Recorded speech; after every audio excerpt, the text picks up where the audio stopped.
अगर मैं आपसे कहूं कि आज भी भारत में ऐसे गांव हैं जहां समय रुक चुका है, जहां ना सही सड़क है, ना अस्पताल, ना इंटरनेट, जहां बच्चे आज भी लालटेन की रोशनी में पढ़ते हैं, जहां एक बीमारी जिंदगी और मौत का फैसला कर देती है, तो क्या आप यकीन करेंगे? आज हम आपको लेकर चलेंगे भारत के उन भूले बिसरे गांवों में, जहां जिंदगी आज भी 100 साल पीछे चल रही है। नमस्कार, स्वागत है आपका आपके अपने चैनल अनमोल कहानी में। मैं हूं आपका दोस्त देवानंद, और आज की ये कहानी सिर्फ एक कहानी नहीं, एक एहसास है, एक सच्चाई है जिसे जानना हर भारतीय के लिए जरूरी है।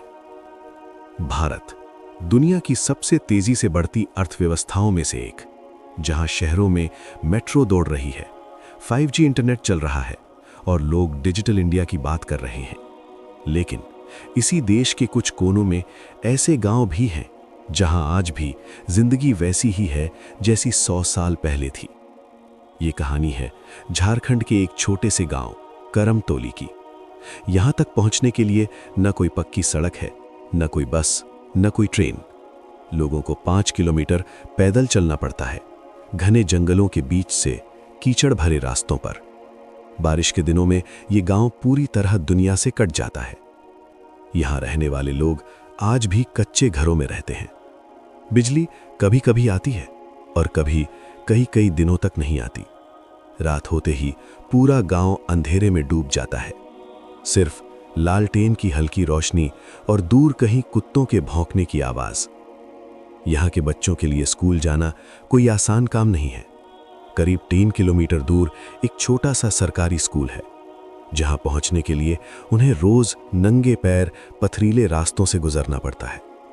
लेकिन कई बच्चे कभी स्कूल पहुंच ही नहीं पाते, क्योंकि घर की जिम्मेदारियां उनके बचपन से बड़ी हो जाती हैं। कुछ बच्चे खेतों में काम करते हैं, तो कुछ जंगल से लकड़ी लाते हैं। यहां शिक्षा एक सपना है जो हर किसी को नसीब नहीं होता।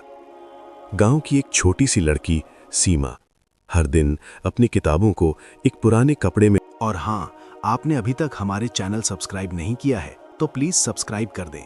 आपका एक सब्सक्राइब हमें मोटिवेशन देता है।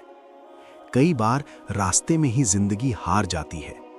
यहाँ की एक बुजुर्ग महिला गंगा देवी, वो बताती हैं कि उनके बेटे की मौत सिर्फ इसलिए हो गई क्योंकि उसे समय पर इलाज नहीं मिला।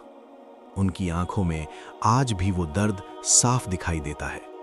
लेकिन ये दर्द सिर्फ गंगा देवी का नहीं है, ये दर्द हर उस गांव का है जो आज भी विकास। यहाँ की एक बुजुर्ग महिला गंगा देवी, वो बताती हैं कि उनके बेटे की मौत सिर्फ इसलिए हो गई क्योंकि उसे समय पर इलाज नहीं मिला।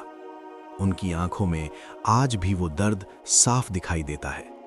लेकिन ये दर्द सिर्फ गंगा देवी का नहीं है, ये दर्द हर उस गांव का है जो आज भी विकास से कोसों दूर है। अब सवाल ये है, आखिर ऐसा क्यों है? जब देश आगे बढ़ रहा है तो ये गांव पीछे क्यों छूट गए? इसका जवाब इतना आसान नहीं है। कुछ गांव इतने दूर हैं कि वहां तक पहुंचना ही मुश्किल है। कुछ जगह सरकारी योजनाएं कागजों तक ही सीमित रह जाती हैं, और कुछ जगह लोगों को अपने हक के बारे में पता ही नहीं होता। लेकिन फिर भी उम्मीद पूरी तरह खत्म नहीं हुई है। आज कुछ युवा इन गांवों की तस्वीर बदलने की कोशिश कर रहे हैं। कोई यहाँ स्कूल बना रहा है तो कोई सोलर लाइट लगा रहा है। कुछ लोग बच्चों को मुफ्त में पढ़ा रहे हैं, और धीरे धीरे एक नई सुबह इन गांवों में दस्तक दे रही है। लेकिन ये बदलाव अभी भी बहुत धीमा है, और जरूरत है हम सब की। जरूरत है जागरूकता की, समझ की, और एक छोटे से प्रयास की। क्योंकि अगर हम चाहें तो इन गांवों की किस्मत बदल सकती है। आज जब आप ये वीडियो देख रहे हैं तो एक बार सोचिए, जहां आप रहते हैं वहां सब कुछ है, लेकिन कुछ लोग आज भी मूलभूत सुविधाओं के लिए संघर्ष कर रहे हैं। ये सिर्फ उनकी कहानी नहीं है, ये हमारी जिम्मेदारी भी है।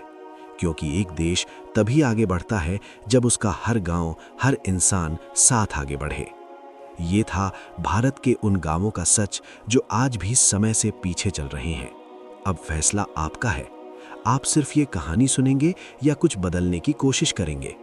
अगर आपने अभी तक अनमोल कहानी को सब्सक्राइब नहीं किया है तो अभी कर लीजिए, क्योंकि हम ऐसी ही सच्ची कहानियां आप तक लाते रहेंगे। और हाँ, आप इस वीडियो को कहां से देख रहे हैं कमेंट में ज़रूर बताइए। फिर मिलेंगे एक नई कहानी के साथ। नमस्कार।